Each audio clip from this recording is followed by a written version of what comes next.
नमस्कार दोस्तों, अगर मैं आपसे कहूं आज के इंडियन पॉलिटिकल फेयर में ऐसा कौन सा नेता है जो नरेंद्र मोदी का भी दोस्त है और राहुल गांधी का भी, जो ममता बनर्जी को अपनी दीदी मानता है और एमके स्टालिन, अरविंद केजरीवाल, कैप्टन अमरिंदर सिंह और सोनिया गांधी जैसे लीडर के साथ बहुत बड़े बड़े लेवल पर काम कर चुका है, तो शायद आप मेरे सवाल पर यकीन नहीं करेंगे।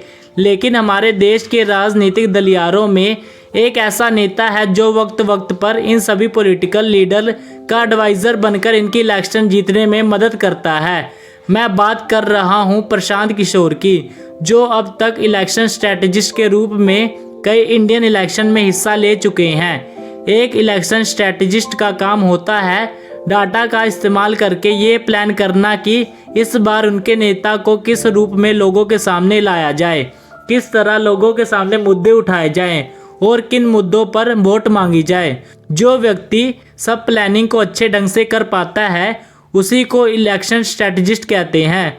और इत्तेफाक से प्रशांत किशोर देश के सबसे अच्छे इलेक्शन स्ट्रेटजिस्ट माने जाते हैं।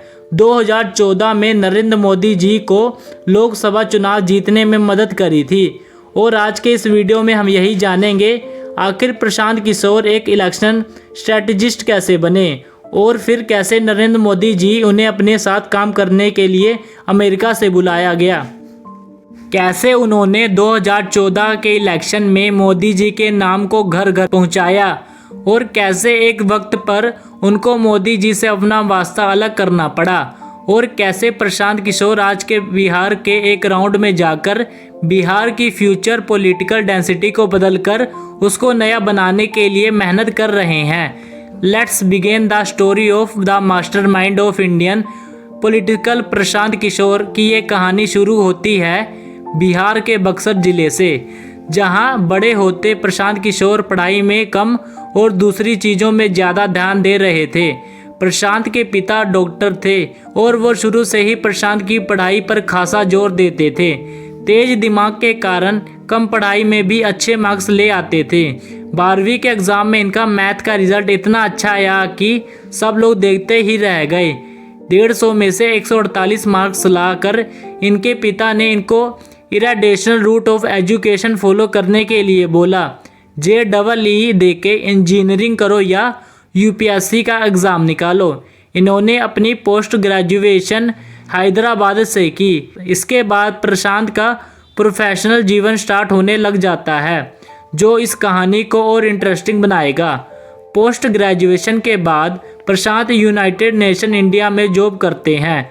इसके बाद प्रशांत बिहार में जाकर पोलियो वैक्सीनेशन करने का मौका मिलता है, जिसे प्रशांत खुद हाँ कर देते हैं।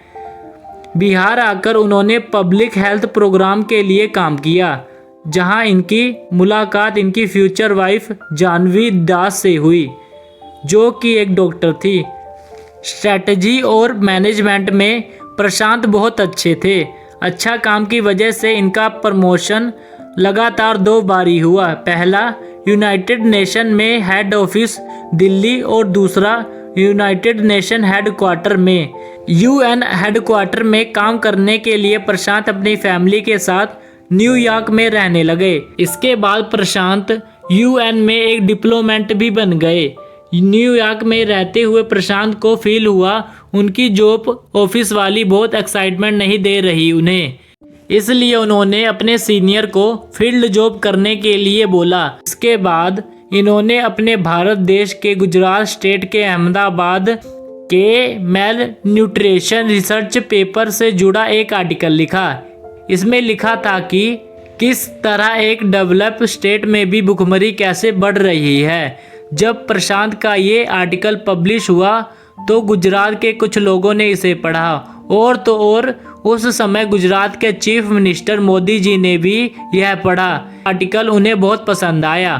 फिर वहां से उन्होंने प्रशांत से बातचीत करनी शुरू की।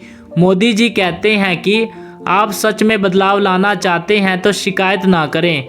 मैं आपको गुजरात में आकर काम करने के लिए इनवाइट करता हूं। आप आइए गुजरात में आकर ग्राउंड लेवल पर काम कीजिए। यहीं से प्रशांत की ज़िंदगी बदल जाती है। फिर 2011 में नरेंद्र मोदी पहली बार प्रशांत से मिले और धीरे धीरे पॉलिसी ऑफ द पॉलिटिकल को डिस्कस करना स्टार्ट कर दिया। अगले ही साल 2012 में गुजरात के इलेक्शन होने वाले थे, तो सबसे पहले प्रशांत ने इसी प्रोजेक्ट में काम करना शुरू किया। प्रशांत ने मोदी जी को कई तरह से मदद की, उनको फेसबुक और यूट्यूब का यूज़ करके अपनी बात आगे रखने के लिए सलाह दी। साथ ही नरेंद्र मोदी जी के लिए कुछ स्पीच ड्राफ्ट की। जब इसमें मोदी जी को पोटेंशियल मटेरियल दिखा तब वह बहुत खुश हुए। इसके साथ 2014 के लोकसभा चुनाव में प्रशांत ने काफ़ी सहायता की और यहीं से प्रशांत को इलेक्शन स्ट्रेटजिस्ट का टैग मिला और यहीं से लोग इन्हें इलेक्शन स्ट्रेटजिस्ट के नाम से जानने लगे। यहाँ तक ही नहीं, इनको इलेक्शन स्ट्रेटजिस्ट का चाणक्य बोला जाता है, जो कभी भी कुछ भी बदल सकते हैं अपने विचारों से। इसी के साथ वीडियो को ख़त्म करते हैं और मिलते हैं नेक्स्ट वीडियो में।